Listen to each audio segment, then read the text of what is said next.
Hello everyone, welcome to ओकुल India के सबसे अफोर्डेबल लर्निंग प्लेटफॉर्म में आप सभी लोगों का एक बार फिर से बहुत बहुत स्वागत है। 10 अक्टूबर 2024 थर्सडे यानी गुरुवार का दिन और इंडियन एक्सप्रेस न्यूज़ एनालिसिस की आईना सीरीज़ लेकर मैं शांतनु सनवाल एक बार फिर से आपके सामने हाजिर हूँ। तो चलिए शुरू करते हैं। तो आज के न्यूज़पेपर पर चलें उससे पहले मैं आप लोगों को एक बार फिर से ये बता दूँ कि हमारा जो सी सेट के लाइव क्लास का बैच है ये ऑलरेडी चल रहा है। और अगर आप में से कोई लोग इस बैच में एनरोल करना चाहते हैं तो अभी भी कुछ सीटें लेफ़्ट हैं, आप एनरोल कर सकते हैं। नीचे डिस्क्रिप्शन में एक लिंक दिया हुआ है, उसके थ्रू जाके आप इसकी डिटेल्स चेकआउट कर सकते हैं और अगर इंटरेस्टेड हैं तो एनरोल भी कर सकते हैं। ठीक है। और बाकी टेस्ट सीरीज़ प्रीलिम्स 2025 के लिए हमारी एक टेस्ट सीरीज़ है, that is all in one test series, जिसमें आपको जनरल स्टडीज़, करंट अफेयर्स और सी सेट तीनों ही चीज़ें मिलती हैं ओनली एट 849 रुपीज़। और ये टेस्ट सीरीज़ ऑलरेडी स्टार्ट हो चुकी है, इसमें टेस्ट पब्लिश होना स्टार्ट हो चुके हैं और जिन लोगों ने ऑलरेडी एनरोल किया हुआ है वो टेस्ट अटेम्प्ट भी कर रहे हैं। तो आप लोगों से भी मेरी रिक्वेस्ट है कि ज़रूर, अगर आप लोगों की ज़रूरत है, अगर आप लोग 2025 के प्रीलिम्स को टारगेट कर रहे हैं तो डेफिनेटली इस टेस्ट सीरीज़ में आप लोगों को एनरोल करना चाहिए। मोस्ट अफोर्डेबल है ना। मार्केट में आपको इतने प्राइस में ओनली एट 849 रुपीज़ 91 टेस्ट कहीं पर भी नहीं मिलेंगे। तो मैं चाहूँगा कि आप लोग ज़रूर इसमें एनरोल करें, है ना। और बाकी लोग जो टेस्ट दे रहे हैं उनके साथ आप भी compete करना शुरू कर दें, क्योंकि अल्टीमेटली आप लोगों का कंपटीशन आप सब लोगों का आपस में ही है ना। इसी तरीके से अगर आप सिर्फ जनरल स्टडीज़ और करंट अफेयर्स की टेस्ट सीरीज देना चाहते हैं तो वो आपको 699 रुपीज़ में मिल जाएगी। 81 टेस्ट आपको मिलते हैं उसमें। सिर्फ जनरल स्टडीज़ की अगर आप लेना चाहते हैं तो आपको सब्जेक्ट वाइज 449 रुपीज़ में मिल जाती है, जो आपको 45 टेस्ट, जिसके थ्रू आपको मिल रहे हैं 45 टेस्ट। इसी तरीके से अगर आप सिर्फ करंट अफेयर्स की टेस्ट सीरीज लेना चाहते हैं जिसमें आपको 16 महीने का करंट अफेयर्स यानी कि जनवरी 2024 से लेकर अप्रैल 2025 तक का करंट अफेयर्स मिल रहा है, तो ये आपको ओनली एट 299 में मिल जाएगी।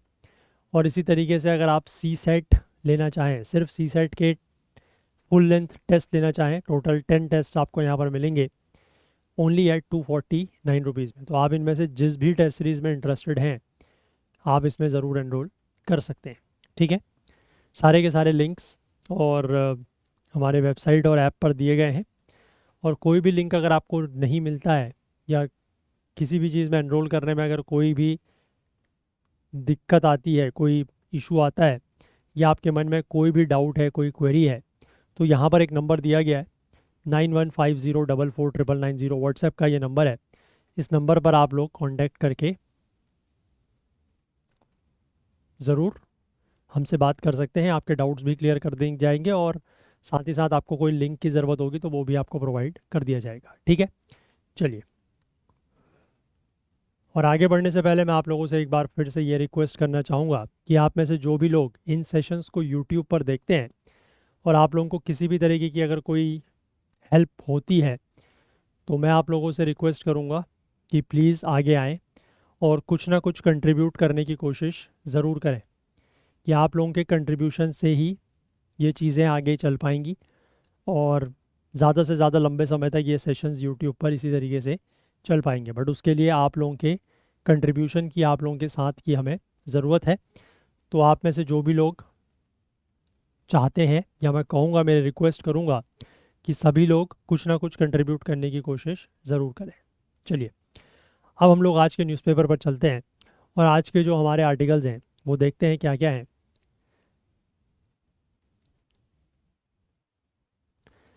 तो सबसे पहले अगर हम लोग बात करें फ्रंट पेज की, तो फ्रंट पेज पर एक खबर है रतन टाटा को लेकर। रतन टाटा जो कि टाटा चेयर में, ये टाटा ग्रुप के चेयरमैन रह चुके हैं, 20 साल तक एज अ चेयरमैन ये रहे हैं और अब इनका देहांत हो गया है, इनका निधन हो गया है कल देर रात। 86 वर्ष के ये थे एंड ही वॉज अ, मतलब वेरी, मैं क्या कह सकता हूँ, मतलब ही वॉज अ पर्सन जो एक इंडस्ट्रियलिस्ट के तौर पर तो काफ़ी फेमस थे ही थे, और साथ ही साथ ये फिलांथ्रोपिकल एक्टिविटीज़ जो होती हैं, है ना, उस तरीके की चैरिटेबल एक्टिविटीज़ और इस तरीके की चीज़ें भी काफ़ी ज़्यादा किया करते थे। तो he was a very popular figure, है ना, देश में ये एक काफ़ी चर्चित हस्ती हुआ करते थे। एंड अब इनकी यहाँ पर डेथ हो गई है, तो भगवान से प्रार्थना करते हैं कि भगवान इनकी आत्मा को शांति दे और इनके जो नियर एंड डियर वंस हैं उनको इस घड़ी में इस दुख को झेलने की ताकत दे। चलिए आगे बढ़ते हैं। यहाँ पर बीच में इसमें और कोई ख़ास न्यूज़ नहीं है, ठीक है ना, इधर बीच के पेजेस में भी कुछ नहीं है। सीधे आपको मैं एक्सप्लेन पेज पर ही लेके चलता हूँ, ठीक है। बीच के पेजेस में जिस दिन कुछ होता है वी डेफिनेटली कवर इट। तो यहाँ पर हमें 3 आर्टिकल्स जो हैं वो डिस्कस करने हैं। Just give me a second.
लोग 3 आर्टिकल्स जो हैं वो डिस्कस करेंगे।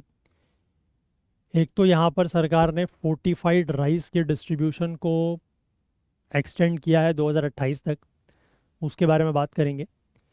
एक बेसिकली ये जो नोबल प्राइजेज आजकल चल रहे हैं, तो यहाँ पर अब केमिस्ट्री का नोबल प्राइज़ दिया गया है और ये भी बेसिकली कुछ प्रोटीन्स के स्ट्रक्चर को डिसाइफर करने का के लिए कुछ टूल्स बनाए गए हैं यूजिंग एआई, उसके बारे में बात करेंगे।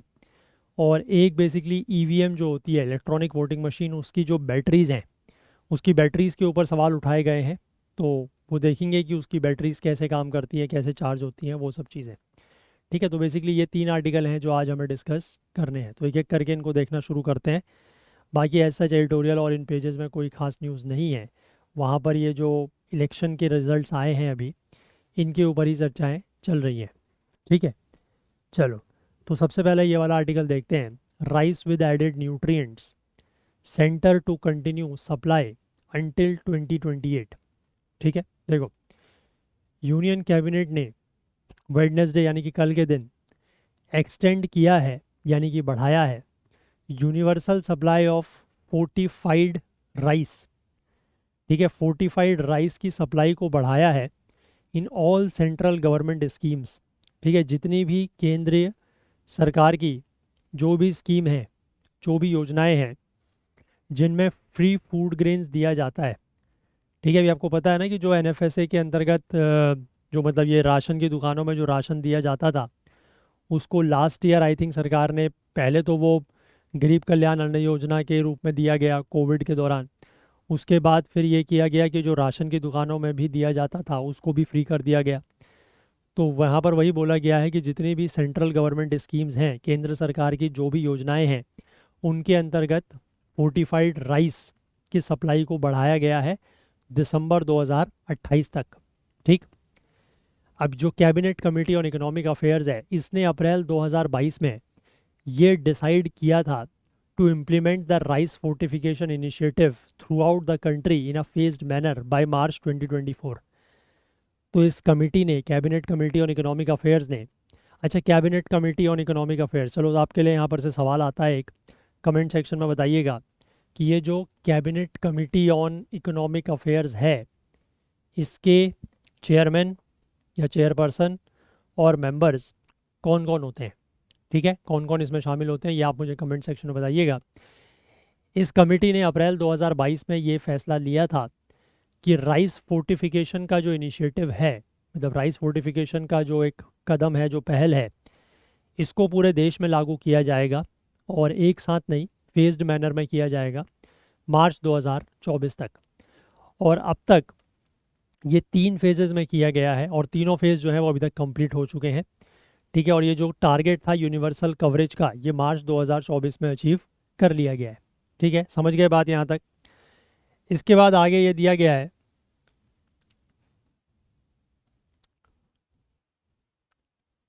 कि व्हाट इज़ राइस फोर्टिफिकेशन। तो राइस, फोर्टिफाइड राइस की तो हम बात कर रहे हैं कि फोर्टिफाइड राइस की सप्लाई को बढ़ाया गया है ना, लेकिन फोर्टिफाइड राइस होता क्या है या राइस फोर्टिफिकेशन क्या होता है और इसकी ज़रूरत क्यों है। तो food safety and standards authority of India यानी कि FSSAI, जो हमारे देश का सबसे टॉप का फूड रेगुलेटर है, वो फोर्टिफिकेशन को कैसे डिफाइन करता है, as deliberately increasing the content of essential micronutrients in a food।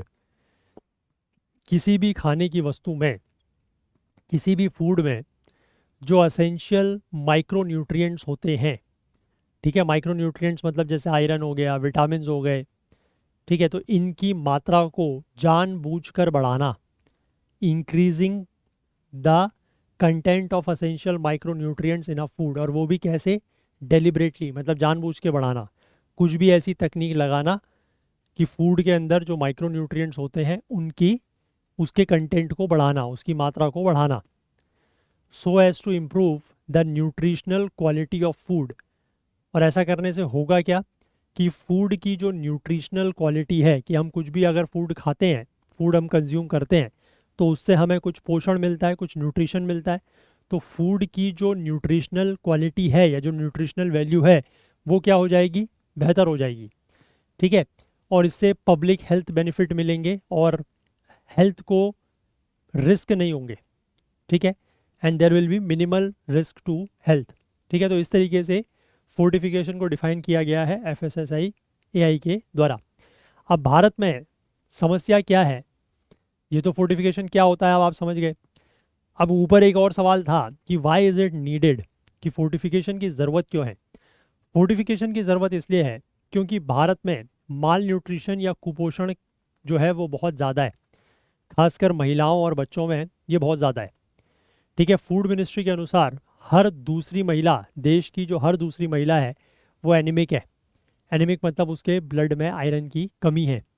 और दूसरा आप कह सकते हैं कि हर तीसरा बच्चा जो है वो स्टंटेड है।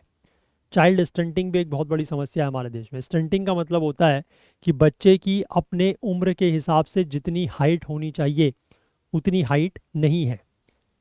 ठीक है, that is known as stunting. तो चाइल्ड स्टंटिंग बहुत ज़्यादा है। अच्छा, एक टर्म और होता है that is known as child wasting. Wasting का मतलब होता है कि बच्चे का अपनी उम्र के हिसाब से, अपनी हाइट के हिसाब से वज़न नहीं है, ठीक है, वज़न बहुत कम है, that is known as wasting. और ये है स्टंटिंग। स्टंटिंग का मतलब है कि बच्चे की अपने एज के हिसाब से जितनी हाइट होनी चाहिए उतनी हाइट नहीं है, तो उस बच्चे को कहा जाता है he is a stunted child. तो हमारे देश में ये कहा जा रहा है कि हर तीसरा बच्चा जो है वो स्टंटेड है। अब नेशनल फैमिली हेल्थ सर्वे के अनुसार, national health family health survey 5 के अनुसार, जो 2019 से 2021 के बीच में कंडक्ट कराया गया, उसमें ये लिखा है कि एनीमिया जो है वो हमारे देश में एक बहुत बड़ा इशू है, बहुत बड़े स्तर पर फैला हुआ इशू है, जो कि बच्चों को, महिलाओं को और पुरुषों को भी अलग अलग एज ग्रुप्स के और इनकम लेवल्स के हिसाब से उनको प्रभावित करता है। बिसाइड्स आयरन डेफिशिएंसी, आयरन की कमी के साथ साथ जो बाकी विटामिन और मिनरल डेफिशिएंसी हैं, जैसे कि विटामिन B12 और फॉलिक एसिड, ये भी परसिस्ट करती हैं। मतलब सिर्फ आयरन की कमी नहीं है, ठीक है, विटामिन और मिनरल्स की भी कमी है, impacting the overall health and productivity of the population. तो इससे जो ओवरऑल हेल्थ है, जो प्रोडक्टिविटी है, प्रोडक्टिविटी का मतलब होता है कि आप जो भी एक्टिविटी कर रहे हैं उसमें आप कितने ज़्यादा प्रोडक्टिव हैं, आप कितना ज़्यादा आउटपुट अचीव कर पा रहे हैं। अगर आप बहुत ज़्यादा, जैसे मान लीजिए आप पढ़ाई कर रहे हैं, ठीक है, मैं आपको एग्जांपल देता हूँ, आप समझ पाएंगे। जैसे आप पढ़ाई कर रहे हैं, आप 1 घंटा पढ़ाई कर रहे हैं, 1 घंटा आप पढ़ने बैठे हैं, उसमें से ये हो रहा है कि आपका काफ़ी लंबे, मतलब काफ़ी समय आपका मन ही नहीं लग रहा पढ़ने में, या आप पढ़ रहे हैं तो आपको चीज़ें याद ही नहीं हो रही हैं, है ना, या चीज़ें समझ में ही नहीं आ रही हैं, तो उसमें ये कहा जाएगा कि ऐसी स्थिति में आपकी जो प्रोडक्टिविटी है वो बहुत कम है। वहीं अगर दूसरी तरफ आप 1 घंटा पढ़ने बैठे हैं और काफ़ी अच्छा आपका कंसंट्रेशन हो रहा है, फोकस हो रहा है, आपका मन भी लग रहा है, आपको चीज़ें समझ में भी आ रही हैं, याद भी हो रहा है, तो कहा जा सकता है कि आपकी जो प्रोडक्टिविटी है वो बढ़िया है, क्योंकि आप आउटपुट अच्छा जनरेट कर पा रहे हो। तो यहाँ पर वही लिखा हुआ है कि प्रोडक्टिविटी जो है, हेल्थ के ऊपर भी असर पड़ रहा है इससे, और प्रोडक्टिविटी के भी ऊपर असर पड़ रहा है, क्योंकि आयरन की कमी है, विटामिन की कमी है, मिनरल्स की कमी है, ये इसलिए ये सारी चीज़ें, ठीक है, समझ गए बात। इसके बाद आगे लिखा है कि fortification of food is considered to be one of the most suitable methods to combat malnutrition. कि किसी भी फूड का फोर्टिफिकेशन ये माना जाता है कि एक सबसे अच्छा तरीका है इस माल न्यूट्रिशन या कुपोषण से लड़ने के लिए। And rice is one of India's staple food. Staple food का मतलब होता है ऐसा फूड जो आप बहुत ज़्यादा कंज्यूम करते हैं, मतलब फ्रीक्वेंटली कंज्यूम करते हैं, और आपकी जो अगर एक प्लेट है या एक थाली है खाने की, उसमें सबसे ज़्यादा मात्रा में आप वही चीज़ कंज्यूम करेंगे, ठीक है। जैसे अगर आप नॉर्थ इंडिया की बात कर लें जनरली, तो नॉर्थ इंडिया में वैसे वीट को कंसिडर किया जाता है स्टेपल, क्योंकि वीट है, राइस भी है वैसे, बट वीट को ज़्यादा कंसिडर किया जाता है क्योंकि वीट नॉर्थ इंडिया में ज़्यादा कंज्यूम होता है ना, चपातीज़ वगैरह, रोटीज़ वगैरह ज़्यादा खाते हैं। वहीं अगर आप साउथ की तरफ चले जाएँ तो वहाँ का स्टेपल फूड बन जाता है राइस, क्योंकि राइस का कंजम्पशन वहाँ पर ज़्यादा है, ठीक है। तो rice one of the India's staple food है, जिसको लगभग 2/3 आबादी कंज्यूम करती है। नॉर्थ इंडिया में भी राइस का कंजम्पशन है, ठीक है, बट जब मैं कंपेयर कर रहा हूँ राइस और वीट को नॉर्थ इंडिया में, तो मैंने उसके हिसाब से आपको बताया। पर कैपिटा राइस कंजम्पशन जो है वो बताया जा रहा है कि हमारे देश में लगभग 6.8 किलो प्रति महीना है।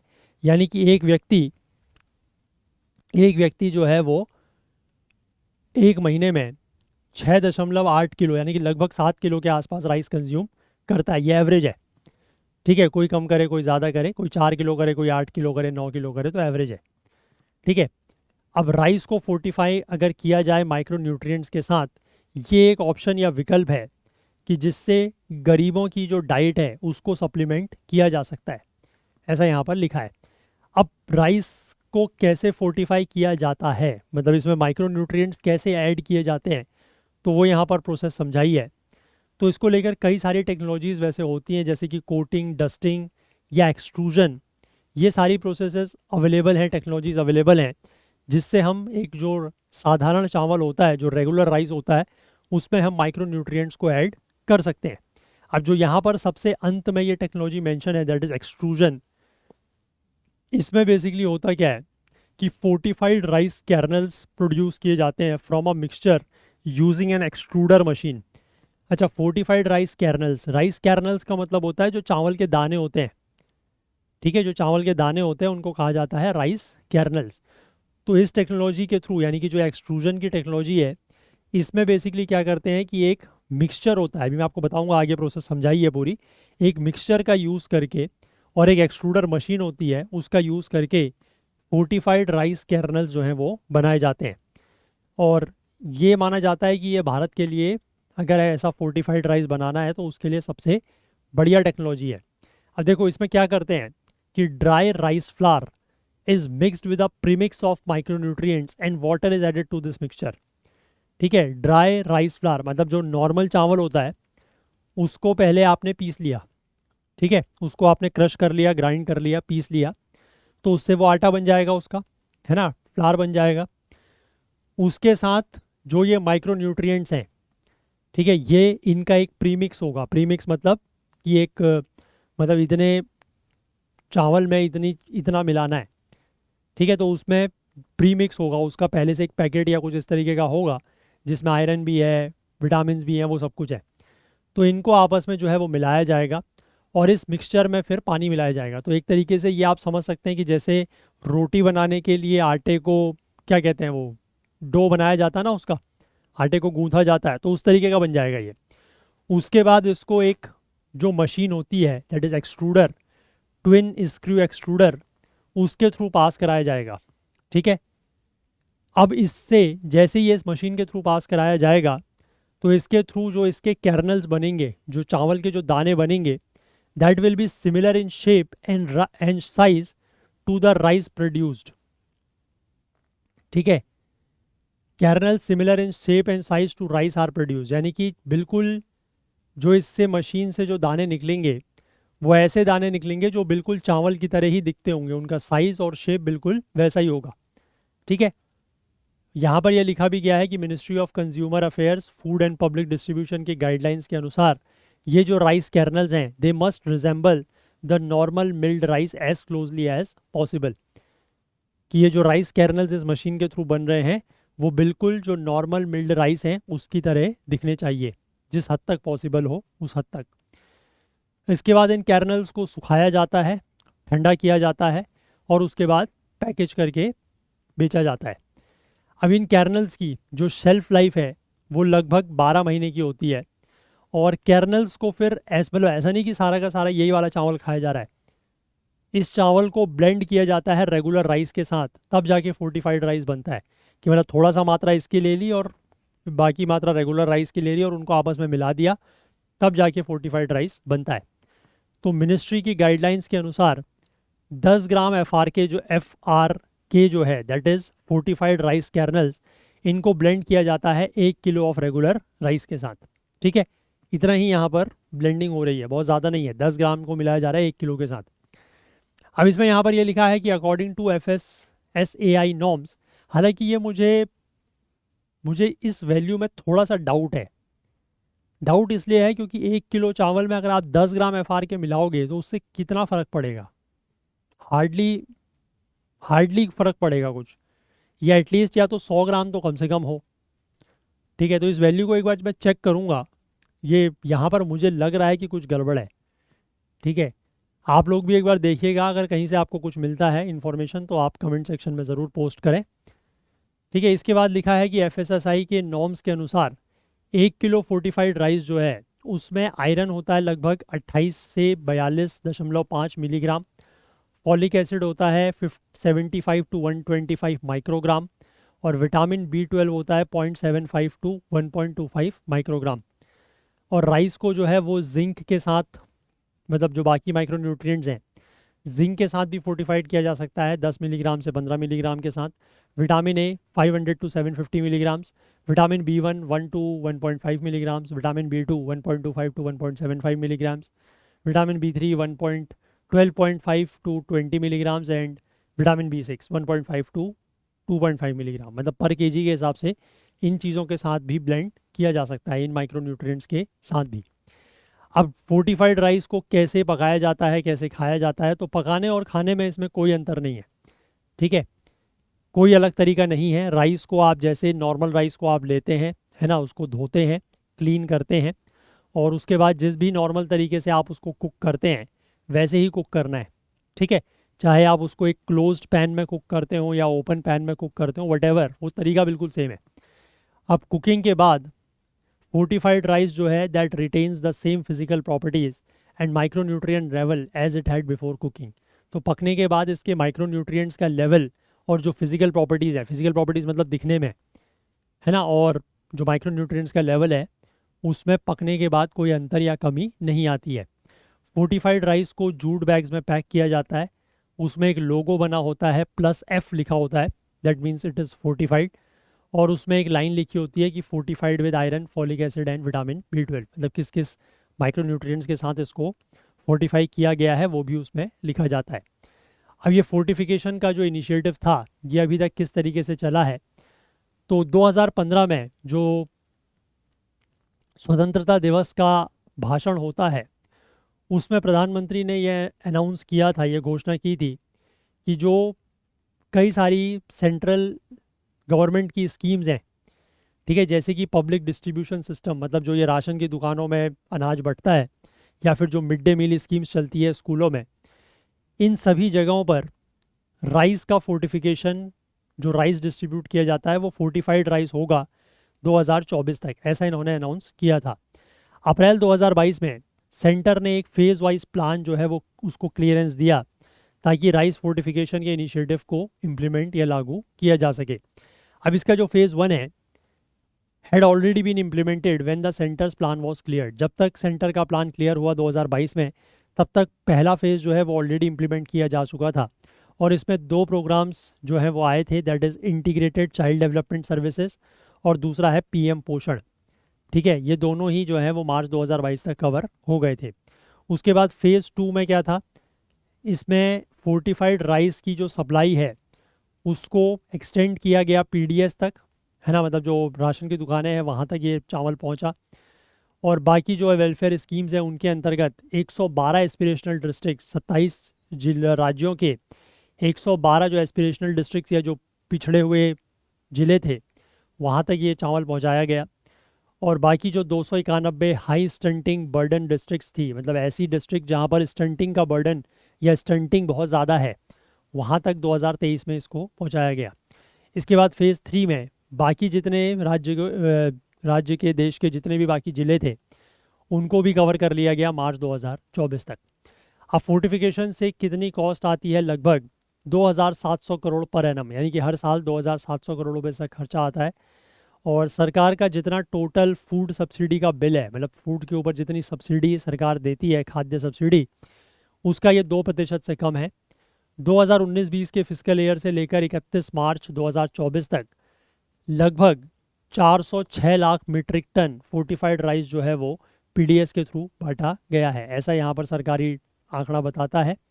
इसके बाद ऑफिशियल्स के अनुसार लगभग 925 फोर्टिफाइड राइस मैन्युफैक्चरर्स हैं हमारे देश में, जिनकी क्षमता 111 लाख मिलियन टन प्रोड्यूस करने की है हर साल। जो FRK प्रोड्यूस करे जाते हैं इन मैन्युफैक्चरर्स के द्वारा, वो इंडिया के लगभग 21,000 के आसपास जो राइस मिल्स हैं उनमें भेजा जाता है वो चावल ब्लेंडिंग करने के लिए। और इंस्टॉल्ड ब्लेंडर जो है इन मिल्स में, उनकी मंथली कैपेसिटी है कि वो 223 lakh million tons of fortified rice produce कर सकते हैं। और सेंटर यानी कि केंद्र ने यहाँ पर 11,000 करोड़ रुपए इन्वेस्ट किए हैं for developing the fortified rice supply chain in India, कि भारत में एक फोर्टिफाइड राइस की सप्लाई चेन को डेवलप किया जाए, विकसित किया जाए। उसके लिए 11,000 करोड़ रुपए जो है वो केंद्र ने यहाँ पर इन्वेस्ट या निवेश किए हुए हैं, ठीक है। तो आई होप आप समझ गए अबाउट दिस राइस फोर्टिफिकेशन, ठीक है। इसको आप इकोनॉमी में ही लेंगे, एग्रीकल्चर वाले टॉपिक पे ही, ठीक है।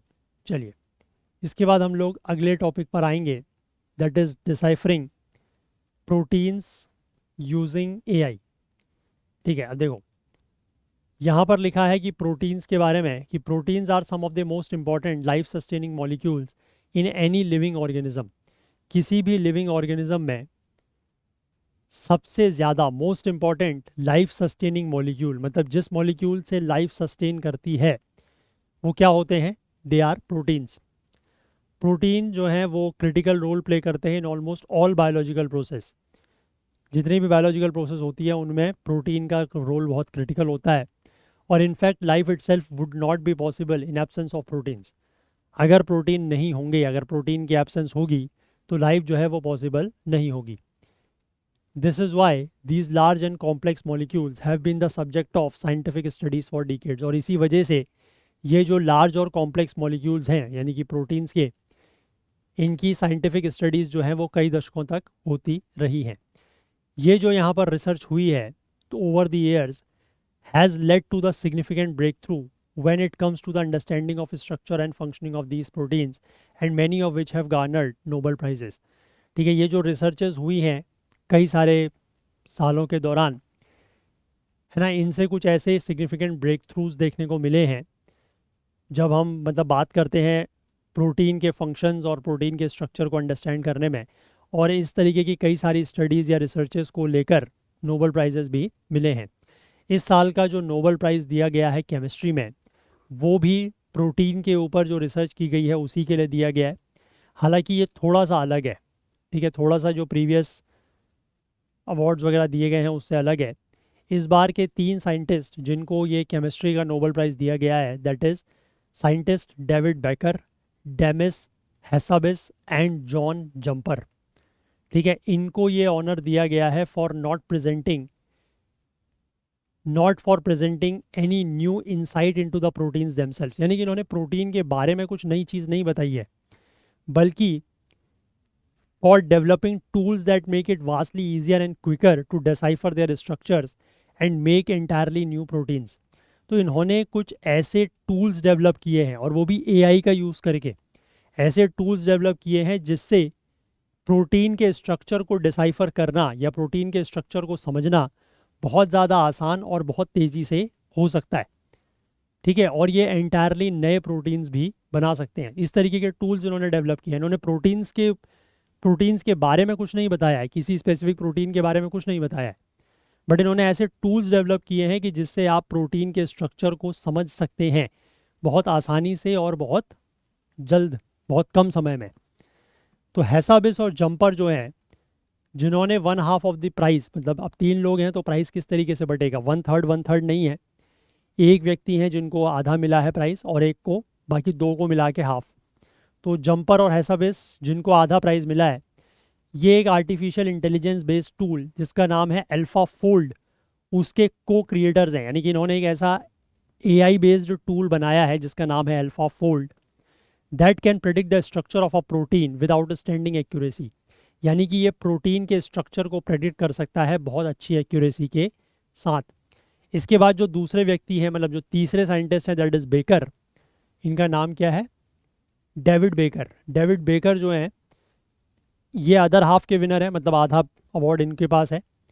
इन्होंने भी कुछ कंप्यूटेशनल टूल्स का यूज़ किया है नए प्रोटीन्स बनाने के लिए जो नेचर में अवेलेबल नहीं है। ऐसे प्रोटीन्स बनाने के लिए इन्होंने कुछ कंप्यूटेशनल टूल्स का मतलब यूज़ किया है जिससे नए प्रोटीन्स बनाए जा सकते हैं जो नेचर में अवेलेबल नहीं है, लेकिन ये कई सारे यूजफुल फंक्शंस परफॉर्म कर सकते हैं। Together the trio managed to accomplish things that scientist have been striving to achieve for several decades. तीनों ने साथ में एक ऐसा काम कर दिखाया है, मतलब एक ऐसी चीज़ अचीव कर ली है जिसको साइंटिस्ट पिछले कई दशकों से अचीव करना चाह रहे थे। Critical element of life, proteins जो हैं they are made up of long chains of amino acids. Protein जो है वो क्या होते हैं, अमीनो एसिड्स की लॉन्ग चेन से बने होते हैं। ठीक है, which themselves are small organic molecules. Amino acids क्या होते हैं, स्मॉल ऑर्गेनिक मॉलिक्यूल्स होते हैं जिनमें कार्बन, हाइड्रोजन, नाइट्रोजन, ऑक्सीजन और कुछ बार में सल्फर भी होता है। लगभग 20 डिफरेंट अमीनो एसिड्स हैं जो कि प्रोटीन के बिल्डिंग ब्लॉक की तरह काम करते हैं, क्योंकि इन अमीनो एसिड्स के ही चेन से प्रोटीन्स बनते हैं। Different combinations of amino acids arranged in a sequence and folded tightly into unique 3-dimensional shapes form the proteins that are vital to almost all biological process. ठीक है, amino acids के ही अलग अलग combination से इनको अलग अलग तरीके से अरेंज किया जाता है और एक यूनिक 3-dimensional स्ट्रक्चर में फोल्ड किया जाता है, तो उससे ऐसे प्रोटीन्स बनते हैं जो कि सारे के सारे या सभी बायोलॉजिकल प्रोसेसेस के लिए क्या है, वाइटल है, इंपॉर्टेंट है। सर्टेन काइंड्स ऑफ प्रोटीन्स, कुछ ऐसे तरीके के प्रोटीन होते हैं जिनको एंजाइम्स कहा जाता है, ये बायोकेमिकल रिएक्शन को स्पीड अप कर सकते हैं विद इन द बॉडी, जो बायोकेमिकल रिएक्शन उनको तेज़ कर सकते हैं। वहीं कुछ ऐसे प्रोटीन्स होते हैं जो कि सेल्स और टिश्यूज़ को स्ट्रक्चरल सपोर्ट प्रोवाइड करते हैं। फिर कुछ ऐसे प्रोटीन होते हैं जो इम्यून रिस्पॉन्स में हेल्प करते हैं, और कुछ प्रोटीन ऐसे होते हैं जो न्यूट्रिएंट्स और एनर्जी को स्टोर करते हैं। तो अलग अलग प्रोटीन्स हैं, अलग अलग उनका फंक्शंस होता है। It has long been known that the structure of proteins determine their functions. तो ये बात काफ़ी पहले से पता है कि प्रोटीन के स्ट्रक्चर जो है वो उनके फंक्शन को डिटरमाइन करता है, कि मतलब प्रोटीन का स्ट्रक्चर क्या होगा उससे आप उसका फंक्शन पता लगा सकते हैं। कुछ दशकों पहले तक ये डिस्कवर किया गया था कि that it is the sequence of amino acids that decide how they will fold in 3 dimensional shapes, thus determining the final structure of proteins. ठीक है, तो कुछ दशकों पहले तक ये डिस्कवर किया गया कि जो एमिनो एसिड्स की सीक्वेंस है वो डिसाइड करती हैं कि वो किस तरीके से 3 डायमेंशनल शेप में फोल्ड होंगे और उससे प्रोटीन का फाइनल स्ट्रक्चर क्या बनेगा। इसी डिस्कवरी के लिए एक बायोकेमिस्ट हुआ करते थे, दैट इज़ क्रिश्चियन एनफिंसन। इनको केमिस्ट्री का नोबेल मिला था 1972 में, जो इन्होंने शेयर किया था स्टैनफोर्ड मूरे और विलियम एच स्टीन के साथ। अब यहाँ पर आगे लिखा है कि so the sequence of amino acids determine the structure of protein and the structure in turn determines the function of the protein. ठीक है, कि एमिनो एसिड की सीक्वेंस से, कि किस तरीके की एमिनो एसिड की सीक्वेंस है और उसका 3 डायमेंशनल किस तरीके से फोल्डिंग होगी, उसके आधार पर प्रोटीन का स्ट्रक्चर डिटरमाइन होगा, और प्रोटीन के स्ट्रक्चर के आधार पर उस प्रोटीन का क्या फंक्शन होगा वो डिटरमाइन होगा। ठीक, but there are many sequences of amino acids that are possible. लेकिन एमिनो एसिड्स की तो बहुत सारी सीक्वेंसेस पॉसिबल हो सकती हैं। It is like words in any language, कि किसी भी भाषा में अगर वर्ड्स हैं आप उससे कंपेयर कर लीजिए। ठीक है, उनको आप अलग अलग तरीके से अरेंज करके आप अलग अलग वर्ड्स बना सकते हैं, या बहुत लार्ज नंबर ऑफ सीक्वेंसेस या सेंटेंसेस बना सकते हैं। लेकिन सारे के सारे कॉम्बिनेशन जो हैं वो वैलिड तो नहीं होंगे, है ना। आपके पास अगर मैंने कुछ आपको वर्ड्स दे दिए और मैंने आपसे कहा कि इससे आप कुछ सेंटेंस बनाइए, ठीक है, आप उसको आगे पीछे इधर उधर लगा के कुछ सेंटेंस बनाएंगे, बट क्या सारे के सारे सेंटेंस वैलिड होंगे? नहीं। मीनिंगफुल होंगे? नहीं होंगे। तो वही चीज़ यहाँ पर भी है। तो जस्ट लाइक इन लैंग्वेज, जैसे कि किसी भाषा में या लैंग्वेज में ग्रामर होती है, ठीक है, और उस ग्रामर के हिसाब से ही जो सेंटेंस बनता है वो ग्रामेटिकली करेक्ट होता है, तभी वो सेंटेंस माना जाता है। उसी तरीके से अमीनो एसिड्स का जो अरेंजमेंट है प्रोटीन्स में, and this grammar has been very difficult to understand. तो उसी तरीके से वहाँ पर भी कुछ ग्रामर होती है, जिस तरीके मतलब एक एनालॉजी दी गई है ना, एक कंपैरिजन दिया गया है कि जैसे आपने सेंटेंस में वर्ड्स को आपने आगे पीछे लगा तो दिया, बट सारे के सारे सेंटेंस मीनिंगफुल या वैलिड नहीं होंगे। उसी तरीके से एमिनो एसिड्स की जो सीक्वेंस हैं उनके अरेंजमेंट्स बहुत सारे हो सकते हैं, बट वो सारे के सारे सीक्वेंसेस जो हैं वो मीनिंगफुल या वैलिड नहीं होंगे। तो वही बात इन्होंने यहाँ पर समझाई है। और अब ये जो ग्रामर थी, मतलब जो ये आपके ये एमिनो एसिड्स की ग्रामर थी कि किस तरीके से ये बनते हैं, इसी को समझना बहुत मुश्किल था। Although scientists have been trying to unravel the structure of proteins for several years, for the insight this provided regarding biological process in the body, progress in this regard has been slow. तो scientist जो हैं वो कई वर्षों से structure of proteins के बारे में जानने की कोशिश कर रहे हैं, है ना, ताकि उनको biological process in the body के बारे में पता लग सके, है ना। लेकिन इस रिगार्ड में जो प्रोग्रेस है वो बहुत स्लो रही है। Traditional methods of decoding the structure of proteins through X-ray crystallography is a laborious and time consuming process. It takes months if not years to figure this out. जो traditional method है protein के structure को decode करने के लिए, x ray crystallography का use किया जाता है, लेकिन वो काफ़ी मेहनत का टास्क है और उसमें बहुत ज़्यादा टाइम भी लगता है। ठीक है, अगर सालों नहीं भी तो कम से कम महीनों तो उसमें लग जाते हैं। Still, over the years, the structures of thousands of proteins have been catalogued. लेकिन फिर भी साइंटिस्ट ने फिर भी मेहनत करके अपना टाइम उसमें लगा के कई सारे हज़ारों प्रोटीन्स के स्ट्रक्चर जो हैं वो कैटलॉग कर लिए हैं, मतलब उनको रिकॉर्ड कर लिया है। साइमल्टेनियसली एक डेटाबेस है जिसमें सारे सीक्वेंस ऑफ एमिनो एसिड जो हैं उनको भी क्रिएट करके रखा गया है। अब ये हैसबिस और जंपर जो हैं, इन्होंने इस कैटलॉग का यूज़ करके, यानी कि इन चीज़ों का यूज़ करके एक टूल बनाया, दैट इज़ अल्फाफोल्ड। और AI tool predicts the structure of protein using known sequence of amino acids from the database. तो ये बेसिकली AI टूल क्या करता है कि इस डेटाबेस में जो अमीनो एसिड्स की सीक्वेंस है उसको समझ के, उनको जान के प्रोटीन के स्ट्रक्चर को प्रेडिक्ट करता है। And these predictions, in predictions को फिर जो दूसरे डेटाबेस में है, जो प्रोटीन स्ट्रक्चर्स का डेटाबेस है, उसके साथ मैच कराया जाता है। ठीक है, AI में बेसिकली मैंने आपको देखो हमेशा ये चीज़ बताई है कि AI का कोई भी टूल है, AI इज़ आर्टिफिशियल इंटेलिजेंस, वो ह्यूमन इंटेलिजेंस नहीं है, नेचुरल इंटेलिजेंस नहीं है, इट इज़ आर्टिफिशियल इंटेलिजेंस। आपको उसको चीज़ें सिखानी पड़ेंगी तब वो उसके आधार पर काम करेगा। तो यहाँ पर पहले इन्होंने क्या किया कि जो मतलब इनका ये टूल था, इनके पास देखो यहाँ पर मैंने बताया ना कि साइंटिस्ट ने अमीनो एसिड्स के सीक्वेंस भी क्रिएट करके रखे हुए हैं और कई सारे थाउजेंड्स ऑफ प्रोटीन्स के स्ट्रक्चर जो हैं उनको भी एक जगह डेटाबेस में स्टोर किया हुआ है।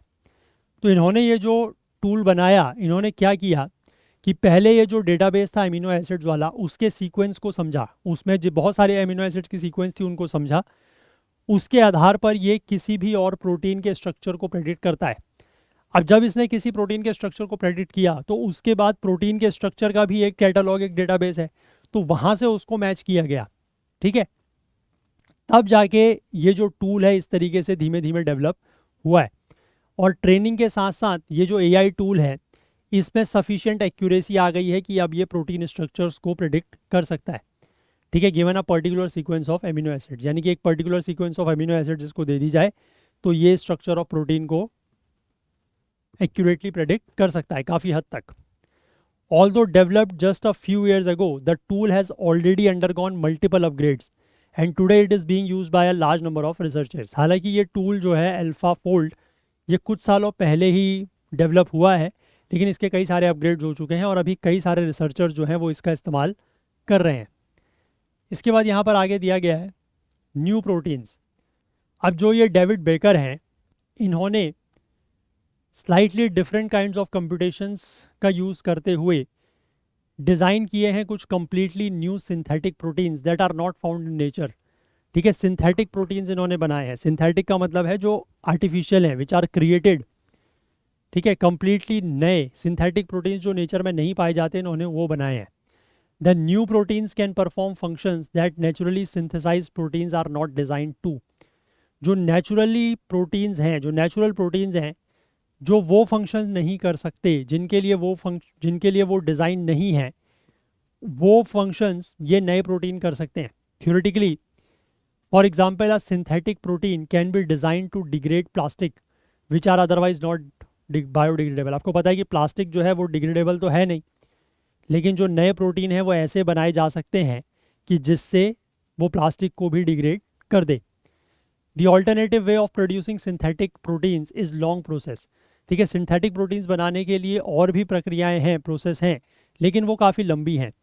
One can take the evolutionary approach for example. ठीक है, उसमें बेसिकली मतलब टाइम बहुत ज़्यादा लगता है।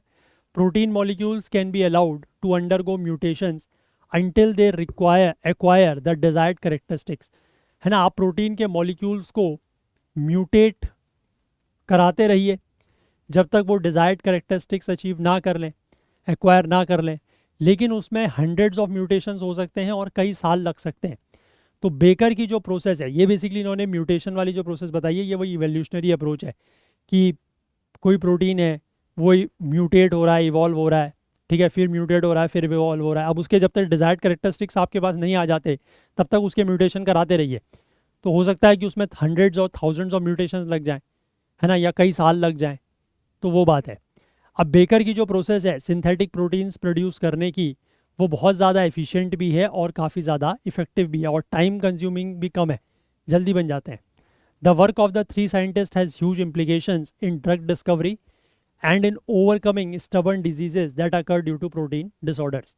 तो इन तीनों साइंटिस्ट का जो ये वर्क है, जो ये काम है, ये ड्रग डिस्कवरी में बहुत इसका फ़ायदा होगा और साथ ही साथ जो ऐसी बीमारियां हैं जो प्रोटीन डिसऑर्डर्स की वजह से हैं होती हैं, उनको भी ओवरकम किया जा सकता इंक्रीजिंगली इंटरेस्टिंगली इस बार जो दोनों ही नोबेल प्राइज़ दिए गए हैं फिज़िक्स का और केमिस्ट्री का, ये दोनों ही आर्टिफिशियल इंटेलिजेंस रिलेटेड रिसर्च के लिए दिए गए है ना, कल भी हमने देखा था।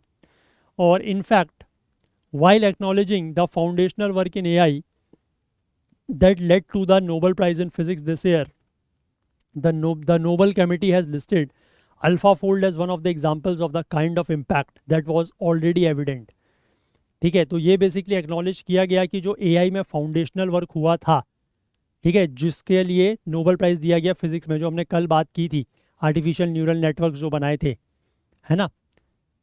तो नोबेल कमेटी ने अल्फाफोल्ड, ये जो एआई टूल है, इसको लिस्ट किया है as one of the examples of the kind of impact that was already evident.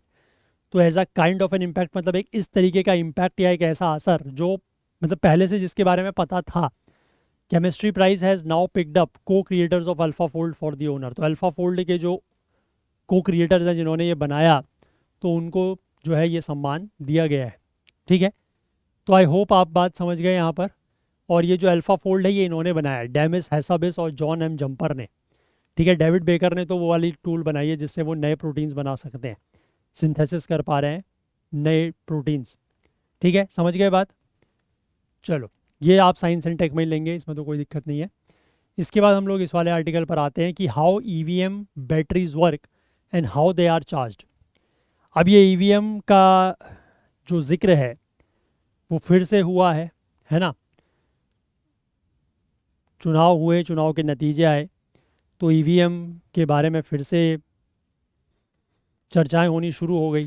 तो अब ये चर्चाएं किस बात को लेकर हैं इस बार, लेकिन थोड़ा सा अलग है।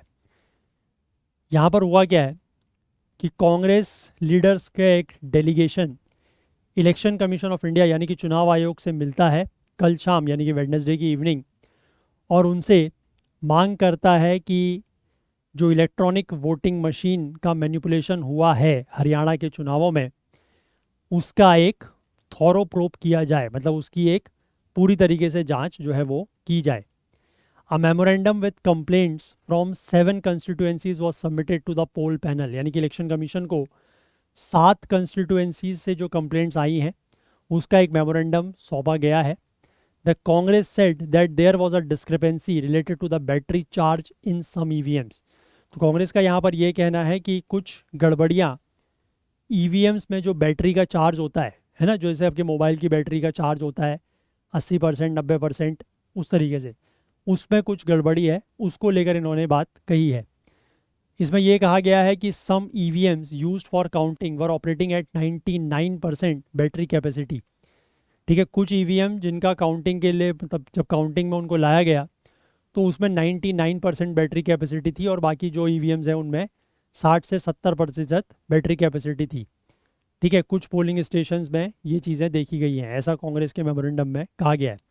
इलेक्शन कमीशन ने एश्योर किया है कांग्रेस को कि offer return response of its complaints on a point by point basis, कि पॉइंट बाय पॉइंट बेसिस पर इलेक्शन कमीशन उनकी जो कंप्लेंट्स हैं उसका जवाब देगा।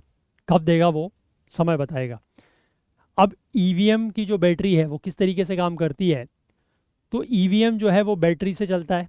ठीक है, so they can be used in remote areas which do not have electricity, यानी कि ऐसी जगहों पर जहाँ पर इलेक्ट्रिसिटी नहीं है वहाँ पर भी इसका इस्तेमाल किया जा सके। इलेक्शन कमीशन ऑफ इंडिया के अनुसार जो कंट्रोल यूनिट होती है ईवीएम की, कंट्रोल यूनिट मतलब वो यूनिट जहाँ पर आपका वोट स्टोर होता है। ठीक है, एक तो आपकी बैलेट यूनिट होती है जहाँ पर आप बटन दबाते हैं, उसके बाद उससे जुड़ी हुई जो कंट्रोल यूनिट होती है यानी कि जहाँ पर आपका वोट स्टोर होता है, और जब काउंटिंग होती है तो उस कंट्रोल यूनिट का ही यूज़ किया जाता है, उसी में बटन्स होते हैं जिसके थ्रू रिजल्ट्स वगैरह चेक किए जाते हैं। तो ईवीएम का जो कंट्रोल यूनिट होता है उसमें पावर पैक यानी कि मतलब बैटरीज होती हैं 7.5 से 8 वोल्ट के आसपास की, और जो वीवीपैट होता है voter verified paper audit voter verifiable paper audit trail, VVPAT unit जो है जो ईवीएम से जुड़ा होता है उसमें अपने खुद की बैटरी होती है, खुद का पावर पैक होता है लगभग 22.5 वोल्ट का। ठीक है, इन बैटरीज को वही कंपनियां बनाती हैं जो ईवीएम मैन्युफैक्चर करती हैं, that is BEL Bharat electronics limited और electronics corporation of India limited, that is ECIL. Election commission की वेबसाइट के अनुसार जो सीयू यानी कि कंट्रोल यूनिट और वीवीपैट के जो पावर पैक्स हैं दे आर पीरियोडिकली मॉनिटर्ड। ठीक है, इनको मॉनिटर किया जाता है समय समय पर, और जो बैलेंस पावर स्टेटस है वो कंट्रोल यूनिट में डिस्प्ले होता है। ठीक है, कि बैटरी जो है वो हाई है, मीडियम है, लो है, मार्जिनल है या चेंज बैटरी। ठीक है, परसेंटेज के साथ साथ ये चीज़ें भी वहाँ पर दिखाता है। और पावर पैक को तब रिप्लेस किया जाता है जब कंट्रोल यूनिट में चेंज बैटरी स्टेटस लिखा होता है। ईसीआई के सोर्स का ये कहना है कि that a new battery usually last for an entire election and counting process. ठीक है, कि ये पूरे के पूरी जो चुनावी प्रक्रिया है और काउंटिंग तक एक बैटरी चल जाती है। With the display showing 99% charge till the time the electric potential of the battery is between 7.4 to 8 volts. यानी कि जब तक 7.4 से 8 वोल्ट्स के बीच में उसमें बैटरी रही होगी, बैटरी का चार्ज रहा होगा, तब तक वो 99% शो कर रहा है। The change battery status is displayed when the battery reaches 5.8 volts. और जैसे ही वो 5.8 वोल्ट्स पर बैटरी पहुंचती है, मतलब उसका चार्ज पहुंचता है, तो उसमें चेंज बैटरी जो है वो दिखने लगता है। अब exactly how long the battery last depends upon the usage. अब कितनी देर बैटरी चलेगी वो तो यूसेज के ऊपर डिपेंड करता है। जैसे आप लोगों का मोबाइल है, आपने सुबह चार्ज कर लिया, अब दिन भर उसकी बैटरी का कितना यूसेज होगा, मतलब कितना वो बैटरी कंज्यूम होगी, वो इस बात पे डिपेंड करेगा ना कि आप मोबाइल का कितना यूज़ कर रहे हैं। तो वही चीज़ है कि कितने वोट्स जो हैं वो मॉक पोल्स के दौरान कास्ट किए गए हैं। मॉक पोल्स मतलब जब सुबह एक्चुअल वोटिंग शुरू होने से पहले जब मशीन वगैरह को टेस्ट किया जाता है, तो मॉक पोल्स के दौरान कितने वोट पोल किए गए हैं, है ना। How many times the votes were टोटल्ड by pressing the total button. कितनी बार टोटल बटन को दबाकर वोट्स को टोटल किया गया है या उनको काउंटिंग की गई है। और कितने नंबर ऑफ वोट्स जो हैं वो वोटिंग के दौरान पड़े हैं। तो इन सब चीज़ों के आधार पर जो है यूसेज डिफाइन होगा और उसी के हिसाब से बैटरी का जो कंजम्पशन है वो डिफाइन होगा। अब ईवीएम की बैटरीज को चेंज कैसे किया जाता है, तो EVMs are fitted with new batteries before any election at the time of first level checking. जो फर्स्ट लेवल चेकिंग होती है उसके दौरान ही ईवीएम में नई बैटरीज लगाई जाती हैं। पॉलिटिकल पार्टीज़ को पहले ही इन्फॉर्म कर दिया जाता है और उनके रिप्रेजेंटेटिव्स जो हैं वो इस चेक के दौरान, जो फर्स्ट लेवल चेकिंग होती है उसके दौरान प्रेजेंट हो सकते हैं, उसके दौरान मौजूद रह सकते हैं। अगर बैटरी लेवल जो है वो मॉक पोल के दौरान अगर डिप कर जाती है, कम हो जाती है, तो उस समय, क्योंकि मॉक पोल मैंने आपको बताया कि जो एक्चुअल वोटिंग शुरू होती है सुबह 7 बजे, उससे पहले होते हैं मॉक पोल मॉर्निंग में ही। ठीक है, मॉक पोल में वही है कि 2-4 वोट डाल के देखे जाते हैं कि ये सही जा रहे हैं या नहीं जा रहे हैं। ठीक है, तो अगर उस दौरान भी बैटरी में गिरावट आती है तो बैटरी पैक को जो है वो चेंज किया जाता है, मस्ट है, it's a must. And this too happens in the presence of polling agents of the candidates. और ये भी कैंडिडेट्स के, प्रत्याशियों के जो पोलिंग एजेंट्स होते हैं उनकी मौजूदगी में ही होता है। एट द क्लोज ऑफ पोल, यानी कि जब चुनाव खत्म हो गया है शाम को, तो जो प्रिसाइडिंग ऑफिसर है हर पोलिंग स्टेशन पे, उसको इलेक्शन कमीशन को किसी भी तरीके की बैटरी चेंज की, अगर कोई बैटरी चेंज की गई है तो उसके बारे में रिपोर्ट देनी होती है। ये जो ओवरऑल प्रिसाइडिंग ऑफिसर की रिपोर्ट होती है उसका ही पार्ट या उसका ही हिस्सा है। इस रिपोर्ट का जो फॉर्मेट है उसमें कंट्रोल यूनिट की एक यूनिक आईडी वो मेंशन की जाती है। बैटरी को रिप्लेस क्यों किया गया, कंट्रोल यूनिट की बैटरी के रिप्लेसमेंट के पीछे क्या रीज़न या क्या कारण था, वो उसमें मेंशन किया जाता है। और जो भी पोलिंग एजेंट्स वहाँ पर मौजूद हैं उनके सिग्नेचर्स रहते हैं। तो ये सारी चीज़ें यहाँ पर दी गई हैं। अब बेसिकली यहाँ पर जो ये आरोप लगाया गया एक तरीके से कांग्रेस के द्वारा कि कुछ ईवीएम्स में 99% बैटरी थी, अब ये कह नहीं सकते कि वट इज़ देयर। ठीक है, और इसको लेकर बेसिकली आरोप, मैं मतलब जब भी परसों ये हो रहा था काउंटिंग, तो उस दिन देख रहा था कि कुछ पोलिंग एजेंट जो हैं वो कुछ जगहों के, मतलब कुछ कंस्टिट्यूएंसीज़ के जहाँ पर counting agent, sorry not polling agent, जो काउंटिंग एजेंट्स होते हैं वो बाहर निकल के ये कह रहे थे कि जो इस तरीके की ईवीएम्स हैं जिसमें 99% 98% के आसपास बैटरी चार्ज है, उनमें ज़्यादातर जो वोट्स हैं वो बीजेपी को पड़ रहे हैं। ठीक है, तो अब ये पूरा का पूरा आरोप है। ठीक है, अब इसकी कौन जांच करेगा और क्या करेगा वो कुछ नहीं कह सकते। ठीक है, बट जो चीज़ चल रही है वो मैंने आपको जस्ट बता दी। अब आप ये नहीं कहिएगा कि मैं अपनी तरफ से कुछ बता रहा हूँ। ठीक है, जो चीज़ चल रही है मैं आपको वो बता रहा हूँ। क्लियर है? चलिए, तो यही सारे आर्टिकल्स थे जो हमें डिस्कस करने थे, तो हम लोग सेशन को फिर इतना ही रखेंगे। और अगर आप में से जो भी लोग आईना सीरीज़ के मंथली कंपाइल्ड पीडीएफ्स लेना चाहते हैं तो आप लोगों के पास ये सारे ऑप्शंस अवेलेबल हैं। आप लोग लेस देन ₹2 पर डे में, यानी कि एक दिन से कम में, एक दिन के ₹2 से कम में आप मंथली ले सकते हैं, ओनली एट ₹59।